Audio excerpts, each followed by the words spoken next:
우리가 계속적으로 이제 4단계를 아직도 지나고 있는데요. 우리가 이제 또 한 달 동안 연장이 되었습니다. 그래서 참 지겨운 그런 시절이 찾아오게 되었는데, 참 이렇게 만만치 않은 신앙생활을 우리가 감당하고 있는 시절을 살고 있습니다. 제가 돌이켜 보면은 이제 추석이 가까워지는데, 예전에 이제 원로 목사님하고 함께 사역을 할 때, 그때 이제 그런 의논을 많이 했어요. 어떤 의논을 많이 했었냐면, 이제 여름 성경학교를 마치고 이제 추석까지의 이제 그런 어떤 그런 기간과 그 다음에 그 중간에 이제 그 공백기, 방학이라는 공백기, 이런 것들이 이제 우리 신앙을 굉장히 나태하게 만들 수 있기 때문에, 사실 그래서 예전에도 그 사역을 감당하면서도 부교육자로 사역을 감당할 때도 2학기의 시작은 대부분 이제 추석 끝으로, 추석을 지난 후에 이제 아주 강하게 이렇게 해가지고 사역을 이렇게 감당하는 그런 패턴들을 이렇게 했었거든요. 그러니까 그렇게 하면서 이제 새로운 사역을 다시 이제 마음을 이렇게 불지피고 새롭게 하는 그런 사역 방향들을 많이 세웠던 기억이 있습니다. 그런데 요즘에는 이제 이게 전체가 다 방학이니까 계속적으로 교회가 계속 방학이니까 이게 여러분들이 신앙생활 지키기가 참 쉽지 않겠다라는 생각을 많이 하고, 우리가 조금만 이게 사람이라는 게 열심을 내지 않으면 쉽게 나태해지는 게 우리들의 모습이잖아요. 그러니까 그 신앙생활 할 때 특히 우리가 조금만 방심하면 아주 쉽게 나태하게 되고, 아주 쉽게 우리의 신앙의 열심들을 놓아버리면서 하나님과의 거리가 굉장히 멀어지는 것을 우리가 알 수 있게 됩니다. 그래서 하나님과 열심 내는 그런 훈련들을 해야 하는데, 또 오늘 어저께가죠, 발표가 됐는데 또 한 달 동안 또 4주 연장이 4단계로 또 연장이 됐어요. 막막하고 여러분들 신앙생활 하는 것도 쉽지 않고 또 교회도 정말 만만치 않겠다라는 생각을 해봅니다. 그래도 여러분 금요일 날 또 이렇게 현장에 나와서 기도하시고, 또 새벽에 또 나오시는 분들도 또 계시고, 또 각자의 자리에서 꾸준히 저도 이제 새벽 기도 때 오늘 지난 주간에는 우리 강도사님이 설교를 하시기 때문에 제가 그 방송실에 잠깐 올라가 보면 유튜브에 이제 접속한 숫자를 보면은 꾸준히 접속하시는 분들이 한 10명 넘게 계시고, 함께 하시는 분 계신 거 보면 참 이게 만만치 않은 싸움들을 벌이고 계시는구나. 그리고 항상 이제 기도하셨던 분들은 여전히 또 기도하시는구나, 그런 생각도 하게 됩니다. 그래서 사실 그 코로나 전에 기도했던 분들은 여전히 또 코로나 이후에도 또 기도하시고, 또 코로나 때도 기도하시고, 그 자리를 지키고자 하는 사모함이 끊이지 않는 것을 볼 수 있게 됩니다. 여러분, 우리 어쨌든지 간에 좀 더 힘내고 또 좀 더 잘 감당해서 우리의 열심과 열정을 잃어버리지 않고 하나님 더 사랑하고 주의 영광을 위해 달려가는 아름답고 복된 신성의 권속들, 또 우리 사랑하는 우리 여러분 되기를 주의 이름으로 간절히 소망합니다. 세계적인 과학자 뉴턴이 이 말년의 기억상실증에 걸려서 그 많던 지식을 망각해 버렸습니다. 이 답답해하던 제자들이 안타깝게 물었는데요. 이제 와서 선생님이 알고 있는 것은 도대체 무엇입니까? 라고 질문을 던졌는데, 그 당시에 뉴턴은 여유 있게 대답했다고 합니다. 내가 알고 있는 것은 딱 두 가지다. 하나는 내가 죄인이라는 것이고, 그리고 다른 하나는 예수께서 내 구주라는 사실이다. 이것 외에 더 무슨 지식이 필요하겠느냐라고 그렇게 대답했다라고 합니다. 이 땅이 아무리 복잡할지라도 신앙인은 근본적으로 이 두 가지만 가지고 있으면 충분한데요. 이 내가 죄인이라는 것과 이를 인정하는 사람은 이 다른 사람을 용서하고 배려하며 겸손할 수 있습니다. 또한 예수가 내 구주라는 것, 환경에 요동하지 않고 조용히 주를 기다리고 의지하는 것입니다. 이 두 가지만 알면 어떤 순간에도 우리는 무너지지 않고 또 인생을 바르게 아름답게 살아갈 수가 있게 되는 것이죠. 자신이 죄인됨을 인식하고 예수가 내 구주임을 믿는 사람, 그로 인해서 계시에 절대 순종하는 믿음의 사람, 그것이 바로 우리들이 살아가야 될 모습인 줄 믿습니다. 여러분, 기독교는 계시의 종교죠. 그래서 하나님께서 알려주셔야 깨닫는 종교입니다. 그러니까 우리가 스스로 하나님을 만날 수 없어요. 예전에 제가 신학교 다닐 때 굉장히 큰 논쟁이 있었는데, 신대원 총장님하고, 그러니까 신대원은 이제 대학원, 그러니까 대학교 총장님하고, 이제 우리 신대원에 있는 이제 신대원 회장님하고 이제 엄청난 싸움을 벌였어요. 왜 싸움을 벌였냐면, 이제 대학교 총장님이, 그러니까 안양대학교 총장님이 오셔서 뭐 나름대로 뭐 이렇게 지식을 가르칠 때 우리 스스로 하나님을 만날 수 있는 그런 단계에 대해서 이제 철학적으로 얘기를 하신 거예요. 우리 안양대학원에서는 저희는 역사적 개혁주의를 추구하는 아주 보수적인 그런 교단이거든요. 그래서 우리는 절대 용납할 수가 없는 이야기죠. 그래서 우리 스스로는 절대로 하나님을 찾을 수 없다. 그러니까 우리가 뭐 어떤 일을 해도 하나님 만날 수 없다. 하나님이 우리에게 찾아주셔야, 우리에게 오셔야 우리는 하나님 만날 수 있고, 하나님이 자신을 계시해 주셔야 우리는 하나님을 만날 수 있다라는 것을 가지고 엄청난 싸움을 벌였던 그런 기억이 있습니다. 그래서 그때 막 총장님이 굉장히 당황해하시고 뭐 이런 걸로 그러나 굉장히 근데 민감한 얘기거든요. 예민한 얘기라서 예민한데 어쨌든 우리가 그 기독교라는 건 계시의 종교예요. 그래서 하나님께서 알려주시고 하나님께서 우리 하나님의 백성들에게 이러한 지식으로 저런 식으로 하나님을 드러내 주신 것에 한해서만 우리는 하나님을 알 수 있고 하나님의 존재에 대해서 느낄 수 있습니다. 하나님이 알려주셨기 때문에 이 바로 기독교가 시작이 되었고, 하나님이 보여주셨기 때문에 우리는 하나님의 존재를 느낄 수 있고 깨달을 수 있는데, 이것을 가리켜서 우리는 계시라고 말해주고 있죠. 오늘 우리가 읽은 시편에는 다윗이 하나님을 깨달았던 방법, 하나님을 만났던 방법, 다윗이 하나님을 깨달아가는 그만의 방법을 말해주고 있습니다. 1절 말씀인데요, 우리 함께 읽어보도록 할까요? 시작. 하늘이 하나님의 영광을 선포하고 궁창이 그의 손으로 하신 일을 나타내는도다. 아멘. 이 다윗은 하늘을 보고 공중을 보면서 하나님의 존재를 깨달았습니다. 그래서 하나님이 저 하늘을 만드시고 하나님이 저 공중을 만드시면서 이 자기 자신을 계시하는구나, 드러내시는구나 라는 것을 깨달았던 사람이 바로 다윗이죠. 그러나 사실 자연을 보면서 하나님을 깨닫는 것은 이 누구에게나 계시된, 누구에게나 허락된 특권은 절대로 아닙니다. 이 3절을 보면 이렇게 말하죠. 언어도 없고 말씀도 없고 들리는 소리도 없다. 이렇게 우리에게 알려주고 있는데요. 이 자연을 보면서 사람들은 많은 생각을 하죠. 이 누군가는 진화론적인 세계관을 가지고 이 자연에 접근하고, 또 어떤 이는 철학적으로 자연을 해석하고, 또 많은 사람들은 이 감정과 과학을 가지고 자연을 분석하는 것이 일반적입니다. 하지만 예수 믿는 사람들, 우리들의 특권은 무엇인지 아시겠습니까? 그것은 바로 자연을 통하여서 우리 하나님을 깨달을 수 있다라는 겁니다. 이게 우리에게 주신 너무 큰 특권이에요. 시편 8편에서도 다윗은 고백하죠. 3절과 4절 보면 이렇게 얘기합니다. 주의 손가락으로 만드신 주의 하늘과 주께서 베풀어 두신 달과 별들을 내가 보오니 사람이 무엇이기에 주께서 그를 생각하시며 인자가 무엇이기에 주께서 그를 돌보십니까? 라고 그렇게 다윗은 고백하고 있습니다. 이 다윗은 위기 중에서 자연을 보면서 하나님을 고백하고 있다라는 거죠. 위기를 만나면 인간은 당황스러워하기 마련인데, 이 다윗은 그 위기 속에서 자연을 보면서 자신을 돌보시는 하나님 때문에 이 소망을 누리고 있는 것입니다. 이것은 그리스도인들만이 누리는 가장 큰 특권이거나 특징이라고 할 수가 있겠죠. 그리스도인들은 자연 속에서 하나님의 손길을 경험하게 되고, 그리스도인들은 자연 만물을 통해서 하나님을 만날 수가 있게 됩니다. 우리들만이 할 수 있는 거예요. 그러니까 예수 믿는 사람들만이 할 수 있는 특권이에요. 예수 믿지 않은 사람들은 절대로 자연을 통해서 하나님을 깨달을 수가 없습니다.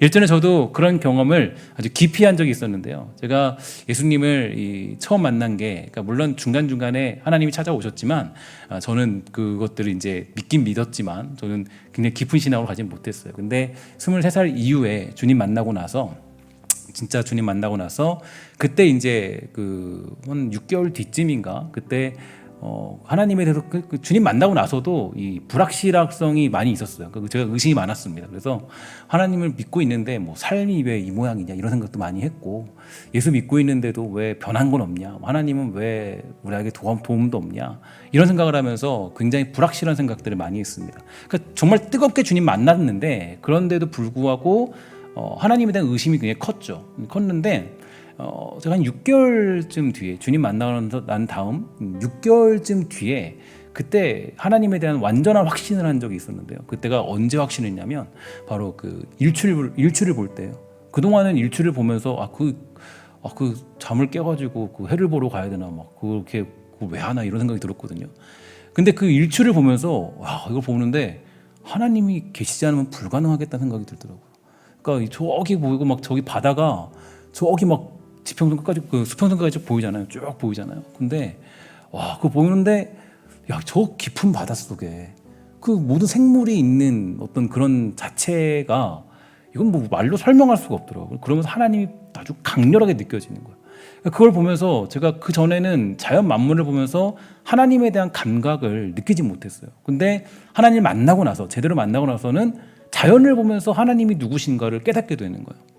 굉장히 큰 위로를 받았죠. 그러면서 제가 그때 하나님에 대한 고민을 어느 정도 많이 털어놨던 것 같아요. 털어놨고, 아, 하나님은 정말 내가 믿을 수밖에 없구나 라는 것을 그 일출을 보면서 깨달았어요. 그래서 제가 청년들 이렇게 예전에 그 수련회 같은 데 가면은 항상 일출을 보러 웬만하면 갔습니다. 그래서 가는데 되게 싫어하죠. 들어가면 되게 새벽에 막 깨워서 가면 되게 싫어하고, 아니 뭐 갈 사람 그러면 몇 명 안 가요. 뭐 30명 수련회 가면 갈 사람 그러면 한 5명 정도 같이 가요. 차 타고 가면 5명 같이 가요. 되게 싫어하죠. 근데 제가 경험이 있으니까, 왜냐면 그 해를 보면서 아, 하나님 살아계시는구나. 하나님이 우리 안에 계시는구나. 그분이 여전히 오늘도 이 지구를 운행하시는구나. 그걸 깨닫게 되는 거예요. 그러니까 막 위로가 생기고 격려가 생기고 감사가 생기는 거예요. 이게 이 하나님의 그 섭리와 일하심을 깨달을 수 있는 건 하나님을 만난 사람들, 하나님의 그 계시를 경험한 사람들만이 누리는 특권이죠. 그래서 이 자연은 뭐라 그래요? 오늘 본문에서 언어가 없지만 들리는 소리가 있다 그래요. 언어는 없지만 들리는 소리가 있다. 그게 바로 하나님의 음성입니다. 그래서 나중에 보면 그 욥기서도 제가 강의하고 있잖아요. 욥기서도 보면 하나님이 자신을 설명하실 때 뭘로 설명하시냐면 자연 만물로 설명을 하세요. 자연의 이치. 그래서 너 혹시 우박 창고에 우박이 얼마큼인지 아니? 내가 너 우레를 얼마큼 갖고 있는지 알아? 너 거기 그 바닷속에 너 있는 생물들 너 본 적 있어? 없지? 난 다 알고 있어. 내가 만든 존재야.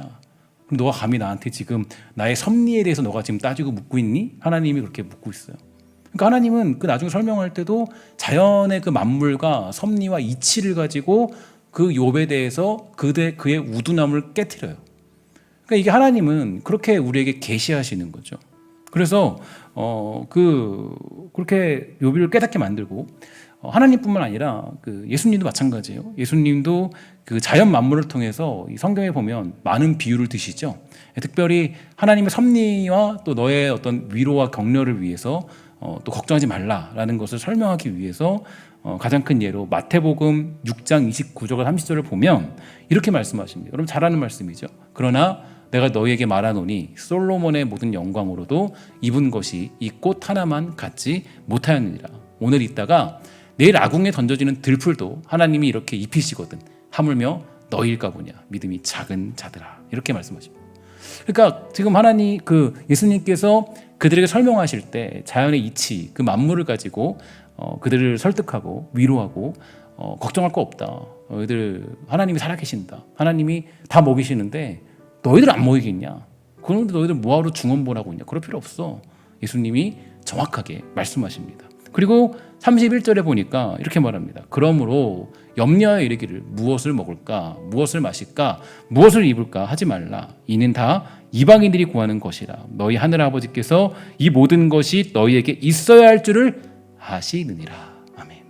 그러니까 이게 예수님께서 그들을 위로하시고 격려하시고 또 걱정하지 마라. 그 다음에 뭐라 그래요? 내일 일은 내일 염려하지 마라. 내일은 내일 염려하고 오늘 염려하지 마라. 염려하지 마라. 이렇게 얘기하잖아요. 그러니까 그에게 걱정하지 말라고 얘기하는 거예요. 그러니까 이제 그 자연 만물을 통해서 우리를 위로하시면서 믿음이 무엇인가에 대해서 설명해 주시는 예수님을 볼 수 있습니다. 그러니까 자연을 통해서 하나님은 자기 자신을 계시해 주고 있는 거죠. 그러니까 여러분 우리가 예수를 믿고 있으면 이 자연을 보면서 하나님을 느끼는 건 너무나 당연한 일이에요. 그걸 통해서 갑자기 막 그 자연을 섬기라는 게 아니라 그 자연을 통해서 하나님이 살아계시는구나라는 느끼는 건 굉장히 중요한 일이에요. 그래서 하나님은 그 자연을 통해서 우리에게 말해주고 있는 거죠. 한 목사가 어느 정치가에게 말했다고 합니다. 비 오는 날 우산을 쓰지 않은 채 머리를 하늘로 향하시오. 그러면 한 계시를 받을 수 있을 겁니다. 이렇게 말해줬다고 그래요. 그런데 비 내린 다음 날 정치가가 늙은 목사를 찾아가서 이렇게 말합니다. 당신의 말대로 머리를 하늘로 향하고 비를 흠뻑 맞았습니다. 그런데 계시를 받기는커녕 바보가 된 느낌이었어요. 어찌 된 일이죠? 이 말에 늙은 목사가 대답을 하죠. 아, 그래요? 당신은 처음 치고는 매우 훌륭한 계시를 받았군요. 자기 스스로 어리석음을 알아차린다면 그것이야말로 커다란 계시 아니겠습니까? 이렇게 물었다 그래요. 그러니까 자연은 믿는 사람에게나 믿지 않는 사람에게나 다 같이 열려 있는 것이기 때문에 일반 계시라고 그렇게 부르기도 합니다. 그래서 일반적으로 다 알려져 있는 자연을 통해서 하나님을 깨달을 수 있는 영적인 놀라운 민감성은 오직 사실 이 택한 사람들만 가질 수 있는 유일한 특권이 되는 거예요. 그래서 여러분 정말 힘들고 어려울 때는 이 자연을 통해서 하나님이 살아계심을 경험하는 것도 굉장히 중요합니다. 자연을 보면요, 하나님이 누구신지를 알 수가 있어요. 정말 놀랍잖아요. 때때로는 이런 자연이 있었나? 이런 모습이 있었나? 그러면서 놀라잖아요. 그러니까 여러분, 우리도 좀 코로나 시대지만 이러한 영적인 민감성이 있어서 자연을 통해서 하나님을 만나고 또 회복해야 되는 그런 은혜가 있게 되기를 주의 이름으로 간절히 소망합니다. 또 우리는 이 말씀을 통해서 알 수 있는 것은 저와 여러분들 역시 이 하나님이 지으신 피조물 가운데 하나라는 거겠죠.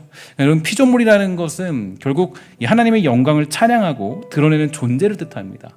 그러니까 나라는 존재의 영광을 나타내는 건 이 나라는 존재의 만족을 위해 살아가는 것이 아니라 이 피조물의 가장 큰 존재 이유는 자기를 지으신 하나님의 영광을 드러내는 사명을 가지고 있는 것입니다. 창세기 1장 28절 이렇게 되어 있죠.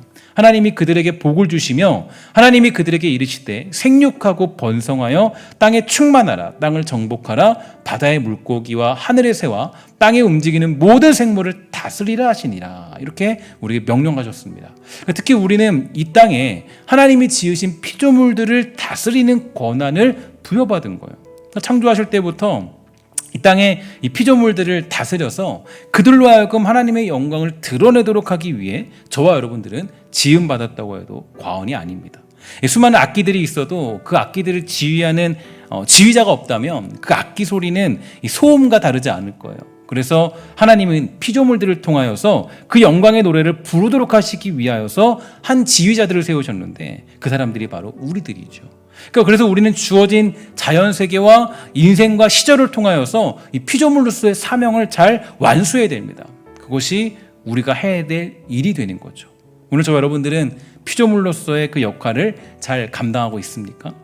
자연을 보면서 하나님의 살아계심과 위대하심을 드러내십시오. 그리고 주어진 인생을 통하여서 하나님의 영광을 드러낼 수 있는 믿음의 사람이 다 되기를 주의 이름으로 간절히 소망합니다. 오늘 저와 여러분들에게 주어진 사명이자 우리가 가야 될 길이라는 거예요. 이렇게 다윗은 자연을 통하여서 자신이 피조물인 것을 깨달았고 자기 사명이 무엇인지 알았다면 그걸 조금 더 구체적으로 궁극적으로 깨닫게 하는 도구를 하나 더 말하는데 그것은 바로 말씀이 됩니다. 말씀은 우리가 좀 더 구체적이며 정확하게 우리 하나님을 섬기고 그 영광을 드러내도록 하죠. 여러분, 예수 믿으면 구원받습니다 라는 질문에 응답했다면 우리는 주어진 특별 계시, 즉 말씀을 통하여서 어떻게 그 영광을 드러내는지를 배워야만 하는 것입니다. 7절과 8절 말씀인데요. 여러분, 이 말씀을 읽으면 굉장히 그냥 읽는 걸로 은혜가 돼요. 우리 함께 읽어보도록 할까요? 7절과 8절 말씀입니다. 시작. 여호와의 율법은 완전하여 영혼을 소성시키며 여호와의 증거는 확실하여 우둔한 자를 지혜롭게 하며 여호와의 교훈은 정직하여 마음을 기쁘게 하고 여호와의 계명은 순결하여 눈을 밝게 하시도다. 아멘. 사실 할 말이 더 없어요. 이 말씀에 대해서 더 우리가 덧붙일 것도 없어요. 그런데 여러분, 우리가 좀 해석을 하자면 잘 아는 것처럼 이 말씀이라는 것은 누구에게나 주어지는 것은 절대로 아닙니다. 이 그리스도의 공동체 안에 들어온 자들에게 주어지는 이 특별한 계시가 하나님 말씀인데요. 어떤 사람들은 하나님 말씀을 들으면서도 저 목사가 무슨 말을 하는지, 도대체 창조를 어떻게 믿으라는 건지, 그건 홍해를 건넌 것이 아니라 밀물과 썰물이거나 홍해 바다는 10cm 정도의 깊이밖에 되지 않았다라고 우기기도 합니다. 그러므로 우리는 이 말씀을 가리켜서 특별 계시다라고 부르고 있죠. 그러니까 성경을 흔히 접하여서 이 말씀이 특별한 계시라는 사실을 우리가 잊어버릴 때가 있는데 성경 말씀이야말로 구원받은 자에게 있어서는 유일한 특별 계시가 되는 거예요. 이 말씀을 깨닫는 사람들은 오직 택함 받고 구원받은 사람들 뿐이기 때문이죠. 그럼에도 불구하고 예수 믿는 많은 사람들이 하나님의 음성을 들었다, 약속했다, 말했다, 여기에만 끌려다니는 경우가 많이 있습니다. 가장 특별한 계시는, 우리들의 특별한 계시는 하나님 말씀이에요. 여러분들에게 주어진 가장 특별한 계시는 하나님 말씀입니다. 내가 기도 중에 환상으로 본 것이 하나님 말씀보다 앞설 수 없어요. 내가 어떤 음성을 들은 것이 하나님의 말씀보다 앞설 수 없어요. 내가 경험한 것이 하나님 말씀보다 앞설 수 없습니다. 왜냐? 우리에게 주어진 가장 완벽하고 가장 틀림없는 특별한 계시는 하나님 말씀이기 때문이에요. 그런데 그 말씀을 읽지 않고 때로는 우리의 신앙이 이상한 환상에만 끌려다니는 것은 옳지 못한 것입니다. 말씀이야말로 우리에게 있어서 가장 특별한 계시이고 예수 믿는 우리들만이 깨달을 수 있는 하나님의 음성인 줄 믿습니다. 이것보다 더 크고 위대한 계시는 존재하지 않죠. 오직 주의 말씀만이 우리에게 주어진 유일한 하나님의 특별한 계시예요. 그래서 다윗은 이렇게 얘기합니다. 하나님의 말씀만이 자기의 영혼을 소생시키고 살린다라고 그렇게 선포하고 있죠. 그 말씀만이 우리의 눈을 뜨게 만든다 이렇게 얘기합니다. 다른 것이 아니에요. 하나님 말씀만이 우리를 살리게 만드는 거예요. 물론 이러한 말씀을 어떤 사람들은 악용하기도 해요. 오늘 우리 교회로 날라온 한 신문을 보게 됐어요. 신문 용지로 왔으니까 신문이겠죠. 신문을 봤는데 한때 이슈가 되었던 이단 단체에서 보낸 신문입니다. 대충 예상은 가죠. 거기 보니까 이런 내용이 있어요. 이 사람이야말로 요한계시록에서 말하는 그다. 미친 얘기죠, 그죠? 말도 안 되는 얘기죠. 주의 말씀을 그렇게 악용하는 것은 너무나 잘못된 일입니다. 그런데 때로는요, 우리들도 그럴 때가 있어요. 제가 왜 우리도 제가 뭐 그렇다는 게 아니라 우리도 그럴 때가 있어요. 하나님의 말씀을 너무 쉽게 해석하려 해요. 그 말씀을 자기의 상황과 기준에 맞춰서만 그것을 해석하려고 합니다. 그렇게 하지 않기 위해서 여러분 가장 쉬운 방법은요, 우리도 피조물 중에 한 사람이라는 것을 기억하면 돼요. 하나님의 말씀은 무조건 우리를 위로하고 잘되게 하고 힘나게 하라고 주는 격언이나 명언 모음집이 아닙니다. 여러분 이거 잘 기억하셔야 돼요. 어떤 사람들은요, 이 말씀을 가지고요, 마치 격언처럼 생각해요. 아, 내 인생을 좀 힘내는 그냥 말씀처럼. 말도 안 되는 거예요. 그거 잘못된 해석이에요. 격언이나 명언 모음집이 아니에요. 야, 이거 읽으면 감동적이구나. 야, 나를 위로하는구나. 이 말씀이 그런 식으로만 이 말씀을 해석하면 절대 안 돼요. 하나님의 말씀은 저와 여러분, 우리 교회가 하나님의 피조물이라는 사실을 인식해야 한다고 가르쳐주고 있습니다. 그러면 우리가 가는 길이 가시밭길이라도 그 길을 가라 이렇게 명령하고 있는 거예요. 이게 우리가 보는 특별한 계시예요. 그러니까 많은 경우가 이것을 잘못 해석해서 말씀 가지고 야, 우리 인생에 살아가는데 좀 힘내고 위로받고 뭐 능력받고, 그거 아니라는 거예요. 성경 말씀이 우리에게 주는 가장 중요한 메시지 중에 하나는 너희가 피조물이고 하나님의 영광을 드러내도록 너희는 지음받고 부름받았다.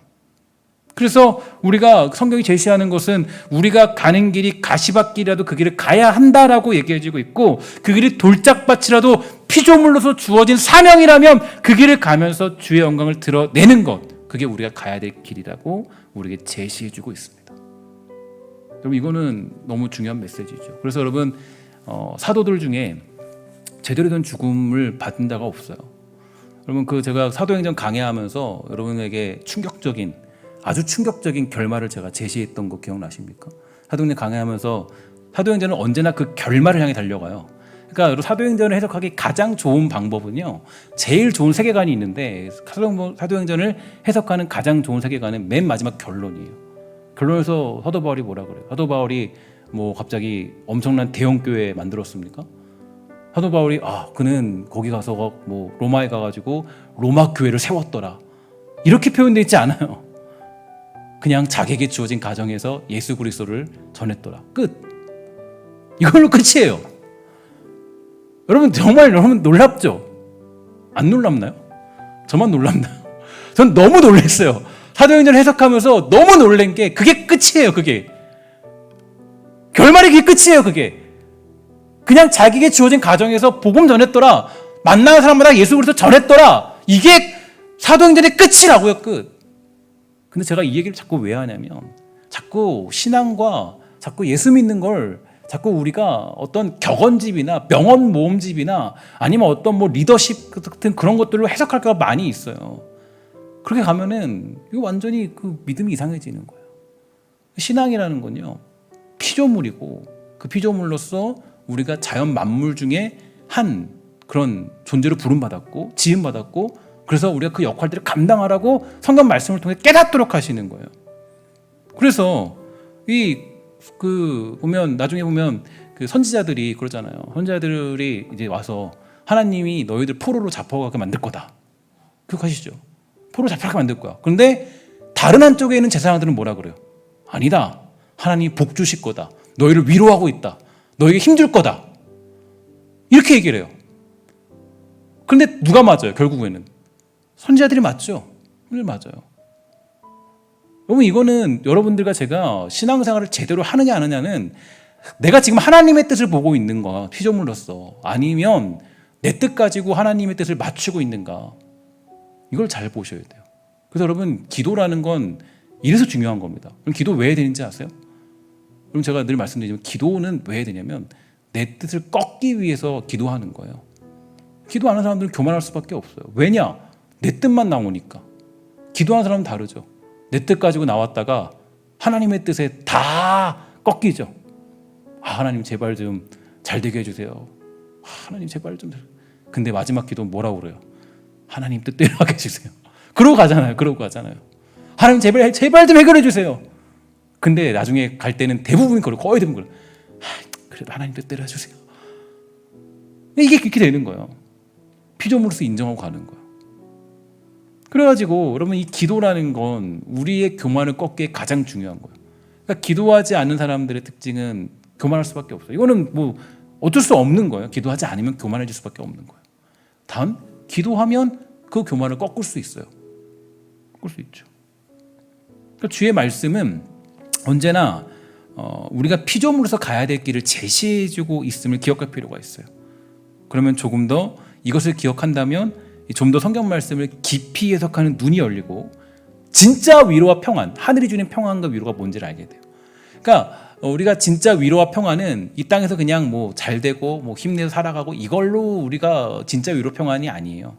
그러면 그러려면은 차라리 뭐 김미경 씨 같은 그 들으면 힘나요. 강연 들으면 막 힘나요. 막 되게 재밌게 하거든요. 막 그 누구야, 김창옥인가 그분 가서 막 들으면 살 맛이 나고 막 그래요. 되게 웃기고 재밌어요. 근데 우리 하나님 말씀을 들어서 위로받는 이거는 차원이 다른 거예요. 차원이 그것과는 완전히. 근데 그런 것과 이 말씀이 같이 갈 수 없는 거죠. 그래서 우리가 이 말씀을 해석할 때 잘못된 길로 가지 않기 위해서는 우리가 하나님이 지으신 피조물이고 그 피조물 안에서 살아가는 사명자라는 것을 기억하면 그 말씀을 조금 더 깊이 해석할 수 있는 눈이 열리게 됩니다. 또한 이 말씀의 위대함은요, 오직 우리는 말씀만으로만 하나님을 깨달을 수 있다라는 그런 위대함을 가지고 있어요. 여러분, 예수님은 말씀이시자 하나님이시고 이 땅에 오셨습니다. 그러니까 주의 말씀을 듣고 읽는 것만으로 택한 자들은 하나님을 깨달을 수가 있다라는 거죠. 그래서 하나님을 발견하고 깨닫는 가장 큰 통로는 당연히 주의 말씀입니다. 그래서 제가 이 신성교 목회를 담당하고 시작하면서 여러분들에게 늘 권고하고 여러분들에게 습관적으로 길러주고 싶었던 것이 무엇이냐면 바로 말씀 묵상이죠. 말씀 묵상. 묵상은 그리스도인의 기초적인 행위입니다.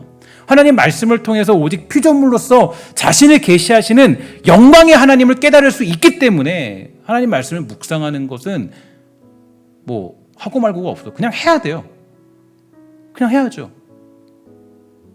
여러분, 그래서 우리는 매일같이 주의 말씀을 읽고 묵상하는 훈련을 해야 됩니다. 여러분들에게 있어서 가장 큰 열망은 무엇입니까? 여러분 가장 큰 소망은 뭐예요? 솔직히 우리의 소망은 어디에 있습니까? 여러분 뭐 여기서 말하면 안 되겠죠. 제가 이럴 때는 모른 척하라고 말씀드렸죠. 그냥 다 그런 척, 믿음 있는 척하면 돼요. 그럼 뭐라 그래요? 시편 105편 4절, 우리의 믿음의 고백을 생각하고 함께 읽도록 하겠습니다. 시작. 여호와와 그의 능력을 구할지어다. 그의 얼굴을 항상 구할지어다. 아멘. 여러분들의 열망이죠? 예, 그죠? 맞죠? 여러분 이거 왜 없잖아요? 우리 열망이죠. 우리 다른 거 우리 안 구하잖아요. 우리는 하나님 얼굴 보길 원하는 사람들이잖아요. 그잖아요. 우리는 주의 얼굴을 보고자 하는 열망이 있는데 이 열망을 해결할 수 있는 유일한 통로는 주의 말씀을 읽고 묵상하는 것밖에 없는 거예요. 그 말씀만으로 우리는 하나님의 얼굴을 볼 수 있는 겁니다. 그러니까 예수 믿는 예수님 믿고 교회는 다니는데 주의 얼굴을 보고 싶어하지 않는 것, 그거는 주의 말씀을 읽지 않고 묵상하지 않는 것이에요. 그 내가 주의 말씀을 묵상하지 않는다. 이거는 이런 거예요. 주님의 얼굴을 별로 보고 싶지 않구나. 별로 보고 싶지 않구나. 열망이 없구나. 별로. 여러분 이런 거 똑같이 제가 이런 비유를 들면 어떨지 모르겠어요. 결혼을 했는데 남편이나 아내의 얼굴을 보고 싶어 하지 않는 것과 똑같은 것입니다. 말씀을 묵상하지 않는 것은, 남편은 언제나 아내의 얼굴을 늘 보고 싶겠죠. 아내는 언제나 남편의 얼굴을 늘 보고 싶어 하는 게 맞죠? 그죠? 그게 맞죠? 그죠? 아니라고 하면 안 됩니다. 그죠? 남편은 언제나 아내 얼굴이 가장 떠오르고, 아내는 무조건 남편 얼굴이 떠오르고, 이게 부부의 원리예요. 부부의 원리. 그러니까 떨어지면 전화해가지고 다시 뭐 보고 싶었다. 이게 남편과 아내의 모습이잖아요. 안 그런가요? 그죠? 맞죠? 그죠? 여러분, 이게 어찌되었든 우리는 신랑 되신 예수 그리스도의 신부로서 그의 얼굴을 보고자 하는 열망이 있는데, 그 열망의 해결책은 유일하게 주의 말씀을 읽고 묵상하는 거라고요. 묵상하는 거. 하나님 말씀을 읽고 묵상해야 그 신부, 그 신랑 되신 그 우리가 신부로서 그 예수 그리스도를 보고자 하는 열망을 표현하는 게 유일한 말씀밖에 없어요. 혹시 그러한 습관들이 사라졌다면 우리는 다시 그 일을 회복해야 됩니다. 그러니까 하나님 말씀을 묵상함으로 여러분과 저는 하나님의 얼굴을 보는 거예요. 그의 얼굴을 보는 것. 하나님 얼굴을 모세가 보고 싶습니다 라고 딱 했죠. 너 내 얼굴 볼 수 없다. 왜냐? 너가 내 얼굴 보면 죽을 것이니까. 모세에게 가장 큰 소망은 하나님 얼굴을 보는 것이었습니다.